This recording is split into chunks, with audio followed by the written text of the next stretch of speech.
미얀마 바간에서 양곤까지는 주말을 이용하여 1박 2일로 비행기를 타고 여행하시기를 추천드립니다. 저는 만달레이에서 바간까지 역방향으로 이동하는 바람에 선택의 여지 없이 유니온이라는 버스를 이용하게 됐고요. 이 도착했던 이곳이 버스 정류장이면서 또 사무실을 겸하고 있는 곳이에요. 나중에 알고 보니 이런 영세한 규모의 버스 회사들이 굉장히 많고요. 돈을 내게 되면 수기로 이렇게 종이에다 적어줍니다. 그래서 짐 한 개당 번호표를 하나씩 이렇게 주게 되는데 이거는 버스를 내리고 나갈 때 번호표를 돌려줘야만 짐을 찾을 수 있는 구조로 되어 있어요. 제가 탔던 유니온이라는 버스는 외관상으로는 굉장히 괜찮아 보였고요.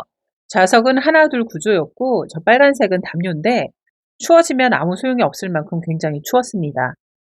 도시락 상자를 또 하나씩 주는데 그 안에는 물티슈랑 조그마한 물병 그리고 터질 듯한 봉지에 빵 2개가 들어있는데 미얀마 어디를 가시든지 빵 봉지가 저렇게 부풀어 올라서 터질 듯이 되어 있는데 팔고 있어요. 너무 무서워서 먹을 수가 없습니다. 배고프면 과자를 사 먹었던 기억이 있습니다. 제가 탔던 유니온이라는 버스는 외관상으로는 굉장히 쾌적해 보였고요. 좌석은 하나 둘 구조였고 저 빨간색은 담요인데 추워지면 무용지물이 될 만큼 아무 소용이 없었어요. 참고로 제가 5시에 타서 그 다음날 9시 넘어서 16시간이 넘게 이 냉동칸을 타고 있었는데요. 얼마나 추웠는지 여기 현지 분들도 날이 어두워지니까 모자 달린 잠바, 목도리, 담요 다 두르고도 폐병 소리 내면서 기침하시고 그러시는 분들이 많았는데 왜 이렇게 오래 걸렸냐면 미얀마 사태가 끝난 지 1년이 훨씬 지났는데도 불구하고 이제 검문 검색이 되게 많더라고요. 그 군인이 올라와서 외국인들은 여권 검사까지 다 하고 또 홍수 사태도 있고 이러다 보니까 굉장히 길게 탔습니다. 그리고 동남아시아의 기차나 버스의 에어컨 칸은 굉장히 특권이라고 생각하기 때문에 아무도 줄이려고 하지 않고 꺼주지도 않습니다. 웬일로 이렇게 크고 번듯한 휴게소에 멈췄더라고요. 그래서 웬일이지 하고 기다리고 있는데 아무도 오질 않는 겁니다. 그래서 저도 화장실도 들릴 겸 이렇게 내려서 둘러보고 있는데 이게 빗소리입니다. 우기철이다 보니까 비가 막 쏟아졌다가 멈췄다를 계속 반복을 해요. 버스에는 영어를 할 줄 아는 양복 입은 젊은 남녀원이 있는데 영어 방송을 따로 해주지는 않고요. 내가 영어로 먼저 물어봐야만 대답을 해주는 정도예요. 한참을 기다려도 갈 생각이 없어서 물어보니까 여기서 4시간 이상을 정차한다는 겁니다. 유튜브 어디를 살펴봐도 버스가 4시간 정차한다는 내용이 없었는데 우기철이어서 그랬는지 아니면은 검문 검색으로 길어져서 기사님이 4시간을 자야 돼서 그랬는지 모르겠는데 이 휴게실에서 4시간을 쉬게 됐습니다. 기다리다가 한국어가 써있는 사발면을 한번 사 먹어봤는데요. 이건 한국에서 만든 건 아니고요. 우리 8시 뉴스에서 봤듯이 한국에서 만든 것처럼 속이면서 한국 글씨를 이렇게 포장지에 해놓은 거예요. 근데 재밌는 게 이게 자기네들 보통 라면보다 2배 가격입니다. 먹고 나와 보니까 이렇게 양철 지붕 같은 지붕이 있는 곳 바닥에 사람들이 돗자리를 깔고 누워 있는 거예요. 저렇게 전통 옷으로 갈아입고 자기 집 앞마당처럼 돌아다니고 그래서 저는 뭐지? 여기 홈리스들이 사는 곳인가? 정류장에 사람들이 뭐 돈을 빌어먹는 홈리스들인가? 처음엔 이렇게 생각을 했는데 알고 보니 이분들이 여행 베테랑 분들이었어요. 4시간 동안 정차할 때 어디 있을 데가 없다 보니까 돗자리 이렇게 파는 사람들이 있어요. 자리세를 내고 빌려주는 건데 돗자리를 빌려서 저 지붕 있는 곳에 먼저 선점을 해서 누운 겁니다. 동네 분들이 버스들이 정차를 하면 저렇게 돗자리를 들고 이제 자리세 내고 팔려고 많이들 오는데 저도 나중에 고민했습니다. 너무 힘드니까 피곤하니까 돗자리를 저렇게 깔고 앉을까 했는데 어떤 분이 비 그치고 나서 저렇게 대로변에 깔았다가 이분 나중에 울었을 겁니다. 바로 비 오자마자 돗자리 버리고 다시 걸어 다녔어요. 베테랑들은 저렇게 지붕 있는 곳을 선점해서 이불 덮고 누워 있어요.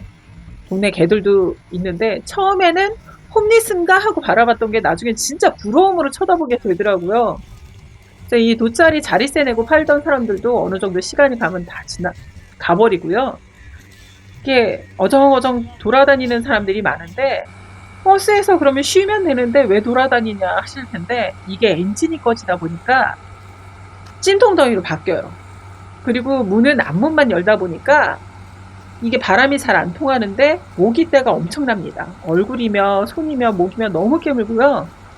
무엇보다도 사람들 냄새가 숨을 못 쉬겠어요. 이거는 뭐 안 씻나 봐요. 너무 힘들어. 버스에서는 도저히 쉴 수가 없습니다. 그래서 비가 그치면 저렇게 빗물 좀 빠져나간데 그냥 앉아서 핸드폰하고 놀다가 또 비가 오면 어쩔 수 없이 휴게소에 들어가는 거예요. 근데 휴게소 들어가면 뭐 새벽 2, 3시에 커피를 마실 겁니까? 뭐 또 밥을 또 먹을 거예요. 음식도 입에 안 맞는데. 안 되다 보니까 다시 이제 구경하고 왔다 갔다 하다가 또 비 그치면 또 나오는 거예요. 이게 계속 비가 내렸다가 멈췄다를 굉장히 반복을 해요. 우기철이다 보니까 좀 그런 단점이 있더라고요. 입구 쪽에 있는 이제 동네 아주머니들이 노점을 열고 과일을 팔던 아주머니들도 저 전기도 1시간 뒤에는 끄고 다 철수를 하더라고요.